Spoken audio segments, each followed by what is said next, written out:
Hello, hello, hello à toi, j'espère que tu vas bien. Merci d'écouter ce 4e podcast, là maintenant on est en famille, c'est bon, on se connaît. Moi c'est Vanessa, pour ceux qui viennent d'arriver. Aujourd'hui on est sur le 4e podcast. On est vraiment sur un sujet qui est hyper intime, c'est comment j'ai traversé le burn-out et comment Jésus m'a sorti des flammes du burn-out. On parle très peu de santé mentale dans l'église, c'est pour ça que ça me tenait vraiment à cœur d'en parler aujourd'hui. Alors ce podcast il va être un peu plus long que d'habitude parce que c'est un témoignage et donc un témoignage il faut prendre son temps, il faut le raconter avec les détails, mais en tout cas j'espère que ça va couler tout simplement et que l'histoire va couler sur toi, que vraiment l'onction va te toucher de là où tu es, que ça va te réparer, te restaurer, te faire du bien et faire du bien à tout ton entourage. Alors avant de commencer, abonne-toi à ce podcast, active la petite cloche pour recevoir les notifications du prochain podcast qui va sortir et surtout n'hésite pas à répondre à la question que je mets en dessous du podcast pour pouvoir me donner beaucoup de force afin que je puisse continuer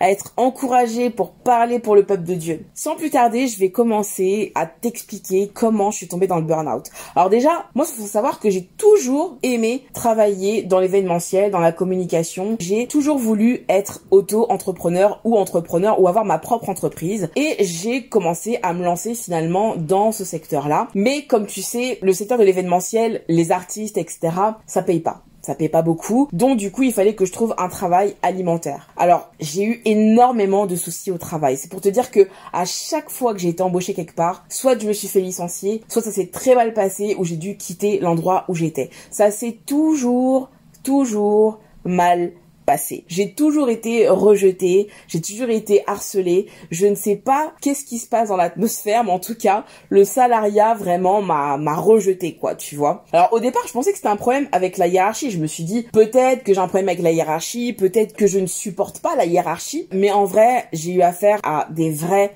abus émotionnels et du harcèlement moral. Avec du recul aujourd'hui, avec toute l'expérience et la maturité que j'ai aujourd'hui, je peux le dire officiellement, j'ai été victime harcèlement moral, j'ai été victime d'abus dans mes milieux professionnels. Mon premier travail, en fait, tout le monde s'était retourné contre moi parce que je connaissais un secret sur le PDG qui pouvait littéralement le disqualifier et disqualifier aussi les personnes qui l'entouraient qui savaient aussi ce secret-là. Tout le monde avait à perdre. Donc, il fallait éliminer le plus faible et le maillon faible à l'époque, c'était moi. J'étais la plus jeune. Parmi les personnes qui connaissaient ce secret, il y avait aussi un membre de ma famille qui travaillait dans la même entreprise que moi.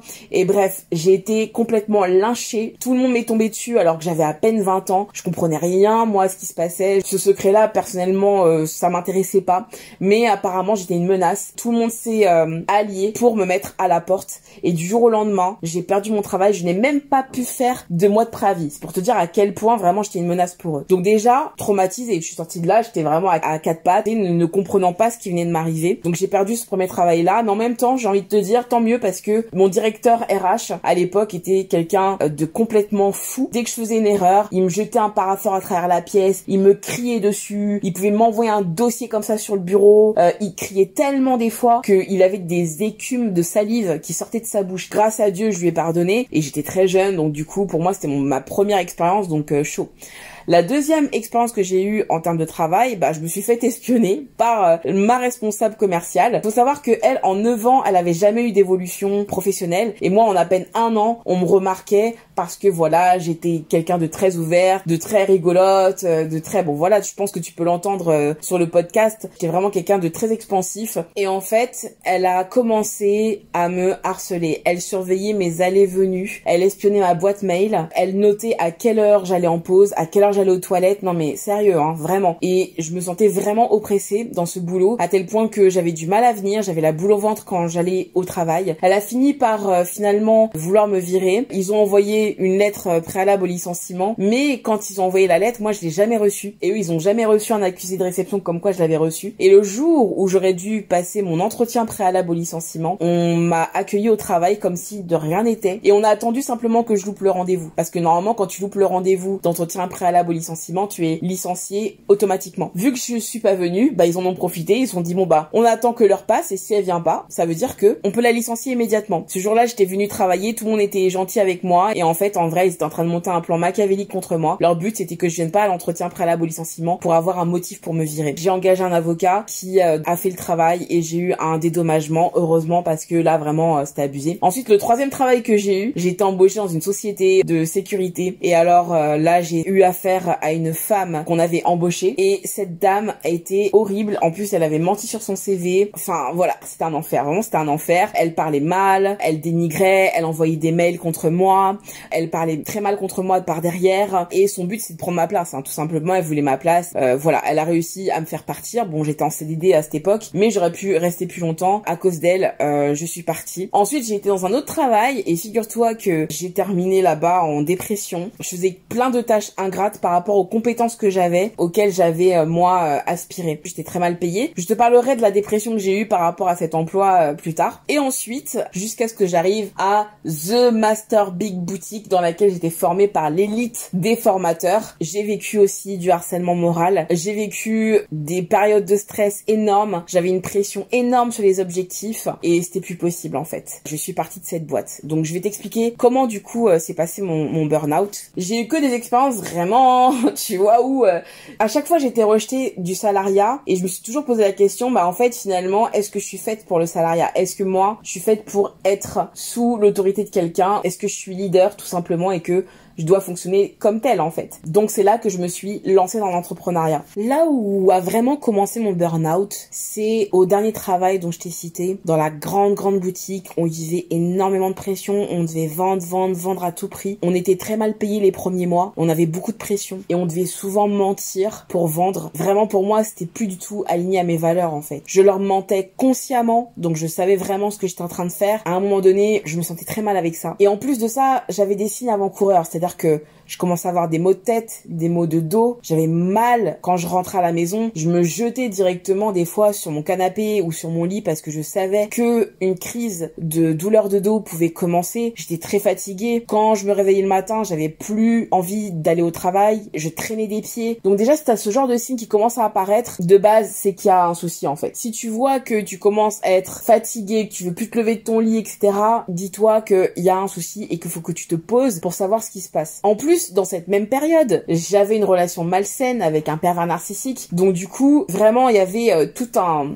amas qui était vraiment agglutiné sur moi. Ça a été le début de la chute. J'arrivais au boulot et j'étais très éteinte. Je rigolais plus, j'allais dans les toilettes pour pleurer. Je me sentais hyper seule parce qu'en plus, j'étais dans un groupe avec lequel j'avais pas d'affinité avec les autres. Je me sentais très éloignée d'eux. Vraiment, j'étais pas bien. Pour moi, c'était le début de la chute. Et puis un matin, je vais au travail et là, je sens que j'ai la tête qui tourne. Je sens que mes mains fourmillent, que ma bouche fourmille, que mes jambes fourmillent et il y a quelque chose vraiment qui va pas quoi. Autour de moi ça tourne, je me sens vraiment pas bien et j'envoie un message à mon responsable qui était vraiment un responsable cool qui a quitté la réunion de laquelle il était pour venir me voir et pour me demander ce que j'avais et là je lui dis écoute je sais pas ce que j'ai mais je vais pas bien quoi en fait. Donc là on décide d'appeler les pompiers et je repars du travail sur un brancard. Je sais pas ce qui m'arrive, on pose plein de questions, on trouve pas de piste. J'arrive à l'hôpital, je me dis est-ce que je suis malade et là commence ma première expérience avec le Seigneur. Il y a plein de malades qui sont autour de moi et vous savez un chrétien en général qui est à l'hôpital, Dieu demande de prier pour les malades qui sont autour de lui, même si vous êtes malade. Franchement, je sais que beaucoup de chrétiens qui se retrouvent à l'hôpital, souvent Dieu demande à ces chrétiens de prier pour les autres alors que nous-mêmes on est malades. Ça m'est déjà arrivé. Et en tout cas à ce moment-là ça m'est arrivé et je voyais autour de moi des personnes vraiment mal en point et Dieu me disait prie pour elle, prie pour lui et je disais mais oh Seigneur mais c'est moi qui suis malade, c'est eux qui devraient prier pour moi. Et en fait non, le Seigneur me dit non, prie pour eux, proclame la santé sur eux et tout. Donc je le faisais vraiment avec le peu de force que j'avais. D'ailleurs ça me faisait même oublier les mots que j'avais. Et puis on m'emmène dans le service concerné, sauf que le médecin il est jamais venu et donc j'ai dû partir. À l'époque j'habitais déjà chez moi à Paris et mon père était venu me chercher pour m'emmener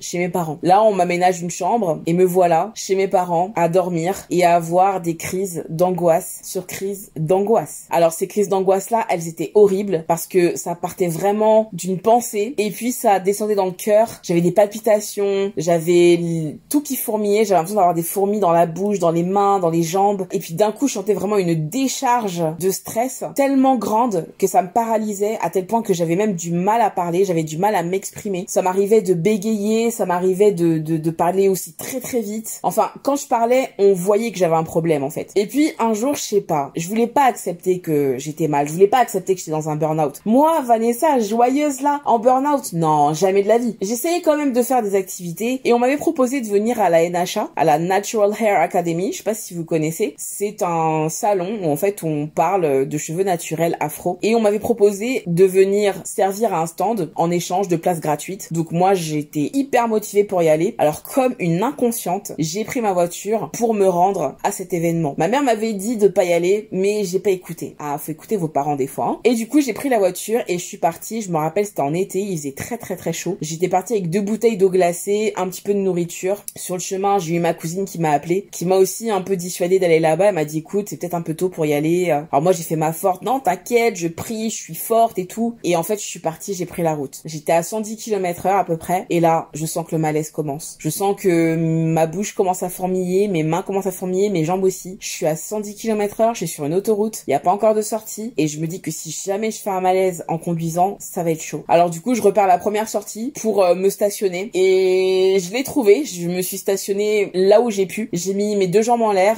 et je me suis littéralement vidé les bouteilles d'eau glacée sur le visage parce qu'à l'époque, j'avais pas de clim dans la voiture. Et je me demandais comment j'allais rentrer parce que sur le GPS, il y avait écrit que j'étais à 2 km de l'endroit où je devais aller. Donc j'avais quasiment fini quoi. Sauf que j'ai pas pu finir le trajet. Il fallait que je rentre chez moi. Et je voulais pas appeler mes parents parce que je me suis dit si je les appelle, ils vont s'inquiéter. En même temps, je me suis dit il faut que je rentre parce que je me sens pas bien. Donc quoi faire? Si j'appelais les pompiers, on aurait appelé mes parents. Donc je voulais pas les inquiéter plus que ça. Donc je me suis dit bon, tu sais quoi Vanessa, reprends la route dans le sens inverse, passe, respire un peu et ça va aller. J'ai appelé une amie à l'époque qui était une amie. On a prié ensemble et elle m'a dit écoute rentre chez toi maintenant, fais demi-tour. Du coup, j'ai pris une grande respiration et j'ai pris ma voiture pour faire le trajet retour. Et je me rappelle que sur le trajet retour, je suis passée sous un pont et il y avait un bouchon énorme sous le pont, plus la chaleur, plus mon malaise qui était là et la panique qui était vraiment toute fraîche en fait. Et je me rappelle que j'avais envie de vomir à ce moment-là. Vomir en conduisant, voilà quoi. C'est pas terrible. Je pense qu'on peut faire un accident comme ça. Et je suis arrivée sous le pont et je voyais la lumière au bout du tunnel et je me suis dit, il faut que je parvienne à traverser ce pont parce que c'était le seul que je devais traverser jusqu'à chez mes parents. Et quand j'étais sous ce pont, je crois que j'ai crié à Jésus. J'ai juste dit Jésus, Jésus, Jésus, Jésus, Jésus, Jésus. Et j'ai dit ça tout le long de la traversée du pont jusqu'à ce que je vois la lumière et que je puisse tracer ma route jusqu'à chez mes parents. Je vous dis pas, hein, j'ai vraiment roulé très vite pour arriver le plus vite possible et surtout avoir du vent. Quand je suis arrivée chez mes parents, j'étais dure comme du béton. Mes membres étaient durs comme du béton. Tu pouvais casser une pierre sur moi quoi. Et là je me suis dit bon, OK, Vanessa, t'as un problème, va falloir que tu te soignes. Donc je suis arrivée chez mes parents et la première chose que j'ai faite c'est aller m'allonger. Et là a commencé une descente littérale aux enfers. En fait, je pouvais faire 2 à 3 malaises vagales par jour. Alors, je sais pas si tu vois ce que c'est qu'un malaise vagal. Ça te prend au tripes, quoi. C'est quelque chose vraiment qui t'avale ton énergie, quoi. Et ben, je pouvais en faire 2, voire 3 par jour. C'était horrible. Je pleurais tout le temps. J'avais peur, en fait, de ces malaises parce que je ne savais pas où est-ce que ça allait m'emmener. Parce que quand ce malaise arrive, t'as l'impression que tu vas mourir à chaque fois. Et tu sais pas vraiment c'est quoi l'aboutissement de ce malaise. Est-ce que ça s'arrête? Est-ce que si ça continue, ça va t'emmener où? J'avais vraiment très peur. Et ça a duré des semaines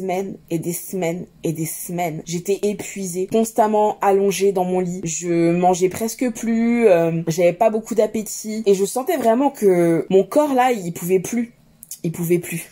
Et en fait, bizarrement, ma tête, elle a toujours été fonctionnelle par la grâce de Dieu, parce que c'est vraiment l'esprit qui me rend fonctionnelle, je lui dois tout. Je parlais quand même sur les réseaux sociaux, comme là je fais avec vous. J'ai des problèmes à la jambe, je peux pas trop me déplacer, mais je peux quand même vous parler, parce que l'Esprit Saint vit en moi et parce que il me permet de pouvoir fonctionner avec mon intelligence. Ce qui me faisait vivre, c'est que je pouvais m'occuper de la santé mentale des autres. C'est très bizarre ce que je vais vous dire, mais quand je parlais aux autres et quand je réconfortais les autres, quand j'aidais les autres, bah ça me faisait du bien et je m'oubliais moi-même. En fait, c'était seulement quand je m'oubliais moi-même que j'allais bien en fait. Et il y avait ma meilleure amie à l'époque qui m'aidait vraiment pour prier pour moi. Elle priait régulièrement pour moi, elle m'appelait régulièrement. Elle m'appelait très souvent pour savoir comment j'allais. Elle priait très souvent pour moi, elle chassait les esprits pour moi. C'était vraiment un combat incroyable. J'avais l'impression que j'allais perdre la tête. Et un jour, le Seigneur est venu me visiter une deuxième fois. J'étais invitée à un anniversaire. C'était dans un jardin, chez quelqu'un, chez un cousin. Je me rappelle que mon frère m'avait dit Vanessa, est-ce que tu veux vraiment y aller? Parce que si tu voyais voyais ton visage, je pense que tu te dirais à toi-même de rester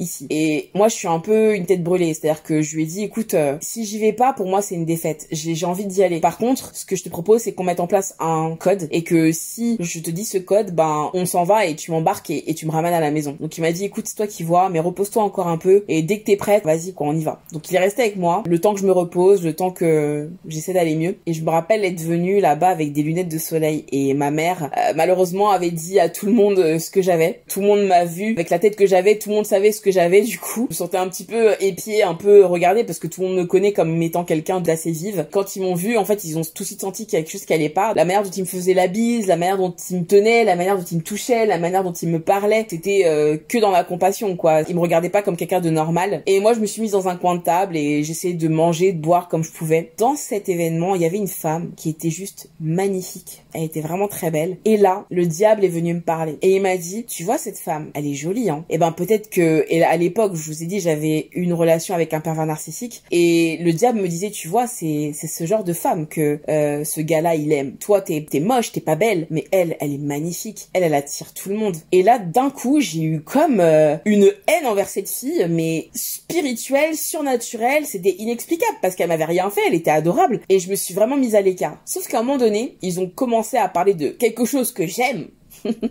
Ils ont commencé à parler de cheveux naturels à table, donc les femmes se sont mises dans un coin. Moi, dans mon coin, en train de bouder, là, je me suis rapprochée petit à petit, et j'ai commencé à participer à la conversation. Et quand j'ai participé à la conversation, c'était comme si j'étais plus malade. Ma mère me regardait comme, oh, tiens, c'est bizarre, genre, pourquoi là, d'un coup, elle parle de cheveux afro, on a l'impression qu'elle est plus malade. C'est vrai, en fait, j'ai parlé avec eux, j'étais plus malade, je me sentais comme tout le monde, et je suis rentrée dans la conversation. Là, cette jeune femme, en fait, me demande ce que je fais dans la vie, et je lui explique que je travaille dans le digital, que je suis manager d'artistes chrétiens. Quand j'ai dit ça, tout de suite elle m'a parlé en aparté. Elle m'a dit, tu sais, j'ai du mal à m'approcher de Jésus. Je vais vers lui et j'ai l'impression de reculer. J'arrive pas en fait à m'accrocher à lui. Et là je me suis dit waouh. Et là le Seigneur intervient et me parle à son tour. Et il me dit, Vanessa, tu vois, tu as écouté la voix du diable et tu as haï cette jeune fille. Alors que moi j'avais besoin de toi justement pour lui prêcher l'évangile, pour lui parler de mon nom. Alors vraiment je veux que tu apprennes à distinguer ma voix de celle du diable. Là du coup j'ai commencé à lui parler de Jésus. Et vous savez quoi? Aujourd'hui, elle est baptisée, cette jeune fille. Aujourd'hui, elle a donné sa vie à Jésus-Christ. Elle est mariée, elle a un enfant et je suis trop fière d'elle en fait. Du coup, elle a commencé en fait finalement à me poser des questions, à prendre mon numéro de téléphone et donc ça a été pour moi aussi un point d'appui, un point de support pour aller mieux parce que je lui prêchais l'évangile assez régulièrement. À chaque fois, je le répète que je parlais de l'évangile à quelqu'un, moi je m'oubliais et donc je me sentais mieux. À un moment donné, je me sentais tellement mal chez mes parents, non pas parce qu'ils prenaient pas soin de moi, mais c'est juste qu'en fait, je sentais que le problème que j'avais était spirituel. Je sentais que il y avait que par le biais des prières, de la consécration que je pouvais m'en sortir. Et tous mes frères et sœurs en Christ étaient positionnés à Paris. Donc j'ai vraiment ressenti dans mon cœur qu'il fallait que j'aille sur Paris, que je retourne dans mon appartement et que je fasse appel à tous mes frères et sœurs en Christ pour m'aider dans cette phase en fait. Alors un soir, j'ai attendu que la nuit tombe parce que j'avais peur de conduire quand il y avait beaucoup de monde. J'ai pris ma voiture et je suis rentrée chez moi. Ça a été hyper difficile, hein. Ça a été très dur parce que cette fois-ci les crises, je les faisais toute seule et il y avait personne à côté de moi pour m'aider, pour me dire des paroles rassurantes, si ce n'est le Saint-Esprit. Mais vous voyez ce que je veux dire, j'avais pas une présence humaine en fait avec moi à ce moment-là. Et donc du coup quand les crises arrivaient, c'était moi et moi quoi. C'était très dur. Ce que j'ai fait, c'est que la première chose que j'ai fait quand je suis arrivée, c'est que j'ai appelé tous mes frères et sœurs en Christ, tous ceux que je connais qui connaissaient Jésus, je les ai tous contactés afin qu'ils puissent m'aider dans la prière. Il y a des personnes qui ont été hyper investies, qui sont venues chez moi à plusieurs reprises, qui sont venues m'aider, qui sont venues prier pour moi, qui m'appelaient régulièrement, qui priaient pour moi et franchement aujourd'hui, encore une fois, je vous dis merci. Encore une fois, pour tout le temps que vous m'avez accordé, pour toutes les fois où vous êtes venus chez moi, pour toutes les fois où vous avez pensé à moi, où vous avez prié pour moi. Merci. Mais en tout cas, Dieu vous a énormément utilisé dans ma vie et vraiment merci pour ça. Petit à petit, j'ai commencé à avoir de moins en moins de crises. La troisième fois où Jésus est venu me parler, j'étais dans mon appartement avec un ami qui était justement venu me soutenir. Et à un moment donné, il a commencé à prophétiser. Il y avait de la musique qui tournait et tout. Et moi, j'ai commencé à prier. Et il prophétisait et je priais. Et il prophétisait et je priais. Et là, d'un coup, on priait tellement fort tous les deux avec tellement de dévotion que figurez-vous qu'on a entendu des trompettes. Les trompettes tempêtes du ciel, on les a entendues dans mon salon. On s'est tués tous les deux, on s'est regardés et je lui ai dit t'entends ce que j'entends? Il m'a dit oui j'entends. Et en fait c'était pas la musique en fait, c'était des trompettes. Et là on s'est dit oula qu'est-ce qui se passe en fait? Et là il me dit écoute Vanessa, je sais pas c'est quoi ton appel, je sais pas c'est quoi ton ministère, mais Dieu attend beaucoup de toi en fait. Après cet épisode, je me rappelle que il y avait des esprits de mort qui me suivaient, qui me proposaient en fait de me jeter par la fenêtre ou de faire des choses inconsidérées. Ouais, là je parle de choses vraiment intimes. Hein. Je me rappelle qu'une sœur m'avait dit tu sais Vanessa, quand Jésus était dans le désert, le diable lui a proposé de sauter d'une tour. Mais pourquoi il a pas sauté d'une tour? Il lui a dit quoi? On ne tente pas Dieu. Parce que c'est vrai, on ne tente pas Dieu. Elle m'a dit regarde bien, remarque bien une chose. Lorsque le diable a tenté Jésus, il l'a tenté de l'extérieur. Il n'était pas à l'intérieur de Jésus, il était à l'extérieur. Donc il lui parlait de l'extérieur pour le tenter afin qu'il croie que ses pensées étaient les siennes. Et donc quand Satan vient te tenter pour te pousser au suicide, pour te pousser à la mort, en fait, ta voix vient de l'extérieur. Mais ce ne sont pas tes propres pensées à toi. Ce sont des pensées qui sont générées par l'extérieur. Et je parle pas d'une possession, hein. Bien sûr, ceux qui sont possédés, allez voir votre pasteur ou un membre de votre église pour vous faire délivrer. Mais quand il ne s'agit pas d'un cas d'une possession, les voix viennent de l'extérieur. Ça, faut en avoir conscience. Et quand les voix viennent de l'extérieur, elles vous font croire que ça vient de l'intérieur. Et si vous croyez en ces paroles, ça s'applique à vous. Et quand j'ai entendu ça, je me suis dit, ah ouais, j'avoue, c'est vrai que quand j'y pense, j'ai vraiment cette impression que c'est quelqu'un qui me murmure à l'oreille, vas-y, jette-toi, vas-y, tu sers à rien, etc. Et en fait, grâce à cette parole, j'ai pu déjà mettre de côté ces pensées. Ensuite, le Seigneur m'a aussi parlé en 3 temps. J'appelle ça les 3 phases. Un jour, je devais sortir pour aller me prendre des médicaments, toujours en période de crise et de canicule à l'extérieur. Et je me rappelle être sortie de la maison et il y avait des voix qui me bloquaient littéralement, je ne pouvais pas faire un pas devant. Des voix qui me disaient, mais tu vas pas sortir maintenant, il fait trop chaud, mais attends, remonte, prends une bouteille d'eau, mais attends, si tu y vas et que tu tombes dans les pommes, qu'est-ce qui va se passer? Qui va te ramasser? Ah là, il y a pas tes parents, comment tu vas faire? Et tatati tatata. Et je suis restée littéralement 20 minutes paralysée devant ma porte à pas vouloir faire un pas de plus. Et finalement, il m'a fallu juste un pas de foi, juste un seul pas de foi pour que je puisse avancer vers cette pharmacie. Elle était en face de moi, donc je pouvais la voir. Donc c'est pas comme si la pharmacie, je devais prendre un métro pour y aller. Elle était en face de moi, la pharmacie. Mais j'étais paralysée. Et puis j'ai fait un pas de foi, un seul, pour commencer à marcher vers cette pharmacie et simplement d'avancer, de faire confiance à Dieu. Alors je suis arrivée à cette pharmacie, je me rappelle, j'ai commandé ces médicaments et la pharmacienne savait que j'avais un problème parce que je bégayais et des fois je parlais très vite. Mais bon, tant pis, j'ai pris mon médicament et en sortant de la pharmacie, je me suis dit, et si j'allais un peu plus loin? Donc du coup, j'ai commencé à avancer vers un magasin et là, sur la route, je croise un homme en béquille. Il lui manquait une jambe, même voire 2 jambes, je crois. Et en fait, je sais pas comment il faisait, mais il avançait en béquille et il avançait super vite, mais encore plus vite que moi. Et là, le Seigneur m'interpelle et me dit, Vanessa, est-ce que cet homme-là est plus heureux ou plus malheureux que toi? Et je dis, Seigneur, il lui manque 2 jambes, donc je pense que il est pire que moi. Enfin, pour le coup, sa situation, elle est pire que moi. Il me dit, ok, continue d'avancer. J'avance, je vais dans le centre commercial et puis je me dis, tiens, si j'allais encore un peu plus loin, je vais aller m'acheter autre chose dans un autre magasin un peu plus loin parce que j'aime bien me challenger. Et là, j'avance jusqu'au 2e magasin et là, sur la route, je croise un homme qui est à terre, allongé par terre, et le Seigneur me dit, est-ce qu'il est dans une pire situation que toi, une meilleure situation que toi? Je dis, Seigneur, il dort dehors, il a rien, donc pour moi, il est pire que moi en fait. Il me dit, ok, continue. Et là, pour la 3e étape, je tombe sur un autre monsieur qui était jeune comme moi, voire plus jeune que moi, qui n'avait plus de foyer et c'était tout récent. Et donc du coup, il m'a expliqué un petit peu son parcours et tout. Donc il m'a demandé un peu de monnaie, donc je lui ai donné. Et une fois qu'il est parti, le Seigneur me dit, est-ce qu'il est pire que toi ou est-ce qu'il est en meilleure situation que toi? Je sais Seigneur, franchement, il est dehors, il est à la rue. Je pense qu'il est quand même dans une pire situation que moi quand même, parce que moi j'ai un toit et tout, j'ai à manger, j'ai des sous, enfin voilà quoi. Et il me dit ok, continue d'avancer. Et là il me dit ok, c'est bon, maintenant tu peux rentrer chez toi. Et donc je suis rentrée chez moi avec les idées un peu plus claires, même si j'étais encore très fragile. Mais les frères ont continué de venir chez moi, Et je me rappelle d'un autre événement, c'est qu'il y a un frère qui est venu à la maison et je l'ai appelé l'homme qui fait asseoir l'atmosphère.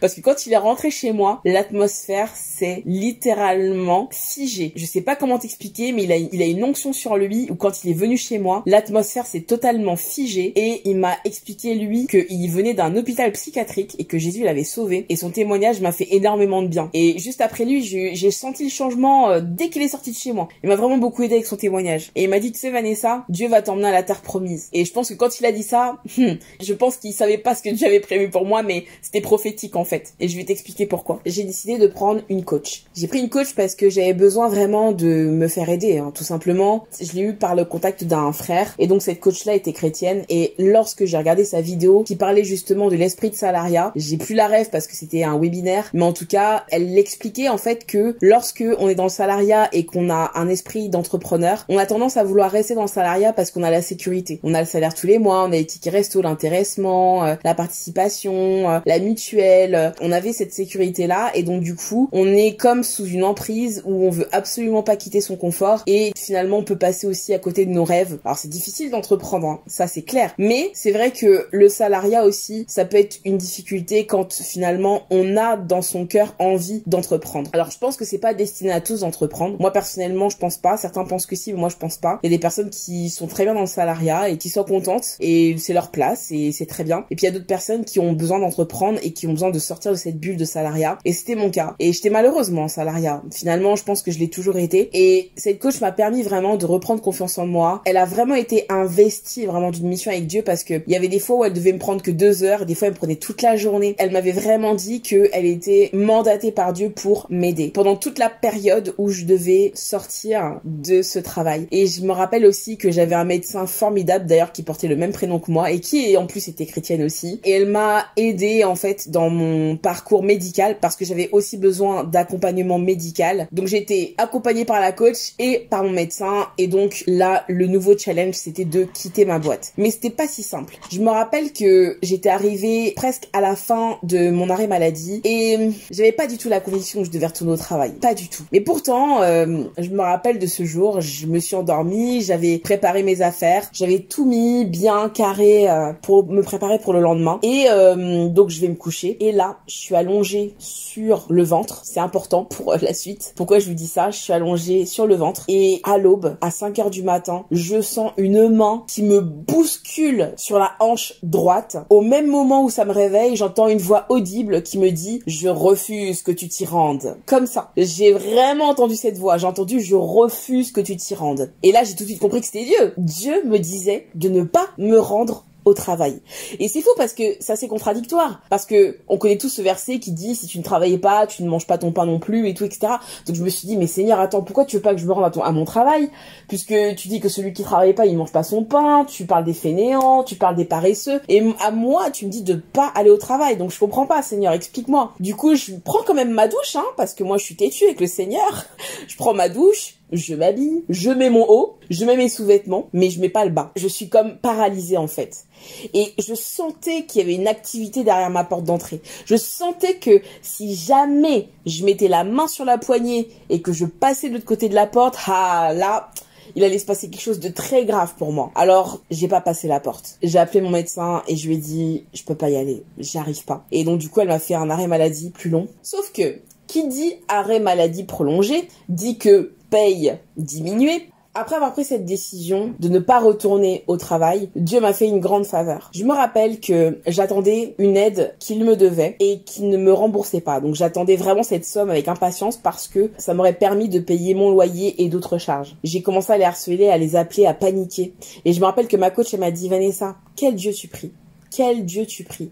Je dis « Bah, je prie Jésus. » Elle me dit « Alors, si tu pries Jésus, prie et demande à Jésus qu'il te ramène cette somme qui t'est due dans ton compte bancaire. Parle à cette somme, dis à cette somme de localiser ton compte et réclame cette somme parce qu'elle t'est due. » Alors du coup, j'ai commencé à prier. Et je dis « Seigneur, je proclame que cette somme revienne sur mon compte maintenant. » Et là, d'un coup, j'ai une vision et je me vois en train de regarder mon téléphone portable et de verser des larmes comme si j'avais reçu cette somme sur mon compte bancaire, tu vois. Le lendemain, je me lève et je me suis dit, bah peut-être que ça va se passer comme dans ma vision. Donc du coup, je prends mon portable et je regarde mon téléphone. Je vois que je suis toujours à découvert. Aïe. Et là, du coup, je me dis, non, mais c'est pas possible. Donc, du coup, j'appelle la sécurité sociale. Je me dis, mais attendez, vous me devez ma somme. Et là, en fait, la dame me dit, mais madame, on vous a envoyé votre argent déjà. Et je dis, ah bon, mais vous m'avez envoyé combien? Et elle me dit, bah attendez, je regarde. Elle me dit, bah attendez, on vous a envoyé 3 900 €. Waouh, 3900 euros. 3900 euros. Et en fait, ils ont fait tout un calcul et c'était la somme qu'ils me devaient. Mais moi, je le savais pas en fait. Mais avec les calculs, ça donnait cette somme-là. Et waouh, j'étais impressionnée. Et avec 3900 euros, vous imaginez que j'ai pu tenir hyper longtemps. En parallèle, mon travail me versait en fait des sommes d'argent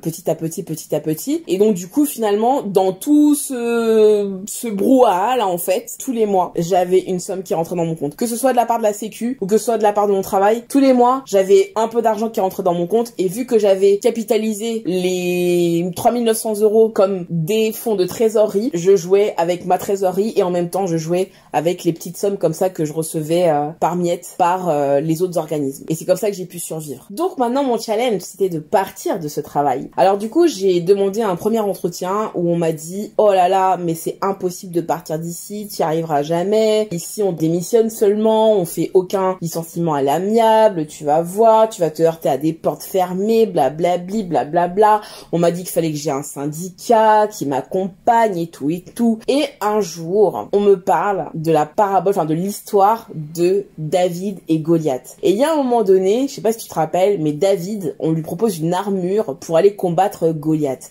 Et cette armure, David, il se sentait pas à l'aise dedans. Donc du coup, il a dit non, moi j'en veux pas. Sortez-moi cette armure-là.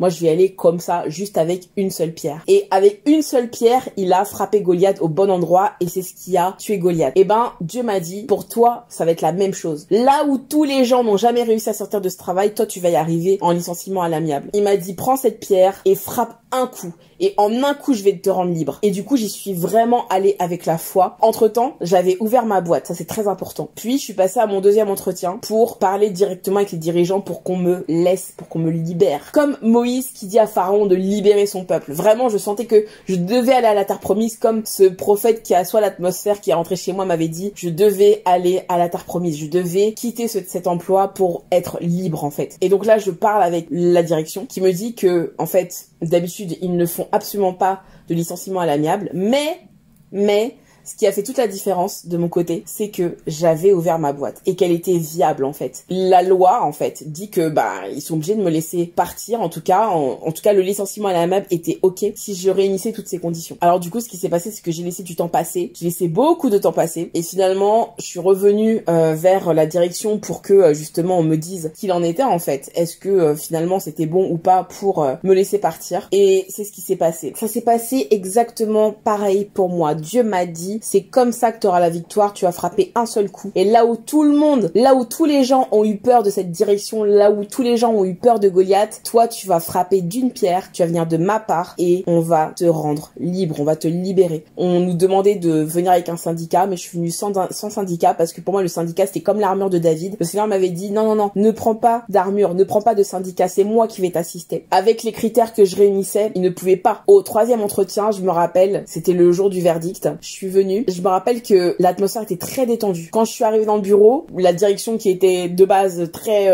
rigide était ce jour-là très cool. Jusqu'à on m'a proposé un café et tout. Et quand la personne est partie chercher un café, je me rappelle, j'étais dans le bureau, j'ai senti une puissance, un calme. Vous savez quand vous priez et que l'atmosphère elle est complètement figée, qu'il n'y a pas un poil qui bouge, et c'est ce que j'ai ressenti en fait. À ma droite, j'ai pu voir en fait un ange avec une épée qu'il tenait entre ses mains. J'ai vu vraiment un ange avec une épée qui tenait entre ses mains. Et l'atmosphère était changeante, vraiment très calme. Et il y avait un rayon de soleil qui traversait la fenêtre avec vraiment une chaleur très enveloppante, je sais pas comment vous expliquer, mais c'était tellement agréable. Et je me suis dit, ça sent vraiment bon. Je sens que ça y est, j'ai gagné. Eh bien, mes frères et sœurs, la famille, j'ai gagné. Et ce jour-là, on m'a libérée. Pharaon m'a libérée. Parce qu'en fait, c'est un peu ça, tu vois. Le salariat, tu vois, quand Pharaon faisait travailler le peuple d'Israël, il lui faisait travailler, à tel point qu'ils avaient plus le temps pour rien, tu vois. Et du coup, vraiment, je me sentais vraiment comme ce peuple, en fait, oppressé, opprimé. J'avais vraiment besoin de sortir de cette oppression pour pouvoir exprimer, en fait, mes vrais talents, ce dont je suis capable. Et surtout que l'argent que je générais, c'était pour une entreprise. Et moi, je savais que je pouvais générer de l'argent pour moi-même. Alors, je me suis dit, pourquoi pas me lancer, en fait? Après tout, qu'est-ce que je risque? Et quand je suis sortie de cette boîte-là, bien sûr, j'ai dû dû faire face à mes peurs de manquer. Les peurs de manquer, elles étaient vraiment existantes. Et là, le Seigneur m'a dit, ne fais pas comme le peuple d'Israël. Parce que quand il est sorti d'Israël, même s'ils ont vu la nuit et le jour, la colonne de feu la nuit, la mer s'ouvrir, Moïse qui frappe le rocher, qui fait sortir de l'eau d'un rocher quand même, 2 fois en plus, lorsque Moïse transforme l'eau amère en eau saine qu'on peut boire, et bien même après avoir vu tout ça, même après avoir vu les 10 plaies d'Égypte, il y a des membres du peuple d'Israël qui n'a pas cru. Et ils sont morts dans le désert. Ceux qui n'ont pas cru, ils sont morts dans le désert pendant la traversée. Donc tu vois, c'est facile de perdre la foi. Donc c'est pour ça que Dieu me disait, ne fais pas comme eux en fait. Je t'ai sorti du désert. J'ai refermé la mer derrière toi. J'ai tué Pharaon. Et toi, tu as traversé la mer. Tu as atterri sur la terre promise. Donc aujourd'hui, c'est moi qui vais m'occuper de toi en fait. Je vais pourvoir à tes besoins. Je vais pourvoir à tout ce dont tu as besoin. Aïe. Mes frères et sœurs, vraiment cette histoire, Dieu a tenu ses promesses. Jusqu'à aujourd'hui, je n'ai manqué de rien. Jusqu'à aujourd'hui, j'ai pu manger et boire tous les jours. Jusqu'à aujourd'hui, j'ai pu payer mon loyer. Jusqu'à aujourd'hui, j'ai pu payer mon EDF et tout ce qui s'ensuit. Vous voyez ? Après tout ça, j'ai commencé petit à petit à être sevrée de ce burn-out. J'avais de moins en moins de crises d'angoisse, mais j'en avais encore. De temps en temps, c'était de plus en plus éloigné, de plus en plus éloigné, de plus en plus éloigné. Après ça, je suis rentrée dans une église qui m'a beaucoup aidée parce qu'ils étaient vraiment des combattants de feu dans la prière. Puis, j'ai pas trouvé mon compte dans cette église-là finalement et donc je suis partie. J'ai continué de cheminer et puis j'ai rencontré en fait la personne qui est mon mari aujourd'hui qui avait la même vision que moi par rapport à l'église. Je vous parlerai de mon témoignage un autre jour. Mais en tout cas, on avait la même vision par rapport à l'église. On était tous les deux à l'époque et on a commencé en fait à avancer en église de maison. Et là, je me suis rendu compte que je devais naître de nouveau. De là, j'ai pris mon baptême. Comme je l'ai expliqué à mon premier podcast, c'est mon mari qui m'a baptisé. Et dès lors qu'il m'a baptisé et que j'ai confessé tous mes péchés, parce que j'ai confessé mes péchés avant de me faire baptiser, bien sûr, les angoisses sont parties du jour au lendemain. Tout est parti du jour au lendemain. Du jour au lendemain, je n'ai plus ressenti d'angoisse. Je n'ai plus vécu d'angoisse, ni au volant, ni dehors, rien. Tout est parti du jour au lendemain. Et jusqu'à aujourd'hui, c'est jamais revenu. Donc voilà, mon frère, ma sœur, j'espère vraiment que ce témoignage t'a aidé. Vous savez, quand on rencontre Jésus, il se passe vraiment des choses merveilleuses et incroyables. Jésus, c'est le Dieu de l'impossible. Je sais que t'as douté souvent, et moi aussi, ça m'est déjà arrivé de douter. Même après ce qui m'est arrivé après mon burn-out, j'ai encore douté quand il m'est arrivé d'autres épreuves. Mais ne doute plus et fais confiance à Dieu. Fais confiance à Dieu parce que il a toujours un plan derrière tout ça. Il a toujours une leçon à t'apprendre. Tu vois, là, aujourd'hui, si j'avais pas vécu ça, j'aurais pas pu te témoigner en fait de mon histoire. C'est à cause de mes meurtrissures qu'aujourd'hui il y en aura plein qui seront guéris à travers mon témoignage, comme Jésus l'a fait à travers ses meurtrissures. Donc voilà, c'est vraiment ça que je voulais te dire aujourd'hui, de garder la foi en Christ et de ne jamais lâcher sa main parce qu'il t'aime et qu'il veut se glorifier dans ta vie et qu'il veut aussi te sortir de là. Et avant de terminer, je voulais juste te dire que Dieu a fait justice partout où je suis passée. Partout où je suis passée, toutes les personnes qui m'ont fait vivre des abus émotionnels ou du harcèlement, tous ont subi la justice de Dieu. Et je l'ai su plus tard, des fois des années après, des fois des mois après, mais en tout cas, chaque personne, chaque lieu où il y a eu des abus qui m'ont été faits, mes oreilles ont entendu la gloire de Dieu et la justice de Dieu se faire. Donc vraiment, fais-lui confiance. Voilà, c'est tout pour moi. Sache vraiment que ce podcast-là m'a beaucoup coûté en attaque, en persécution. J'ai vécu vraiment des choses. Si tu savais qu'est-ce que ça m'a coûté de mettre en ligne ce podcast. Donc j'espère vraiment que tu vas le partager au plus grand nombre, au plus de personnes que tu pourras. Ne serait-ce que pour tout ce que j'ai pu vivre pour poster ce podcast, parce que je peux te dire que c'était très difficile. Entre la maladie, les ralentissements et compagnie, c'était très difficile. Donc je crois que Dieu est grand et je crois que Dieu va faire son travail à travers ce témoignage parce que c'était un des témoignages les plus durs que j'ai pu enregistrer en podcast. Que Dieu te bénisse, fais tourner au maximum. Shalom. Le prochain podcast, ça parlera de est-ce que Dieu c'est ton pote? Je te laisserai découvrir plus tard. À bientôt.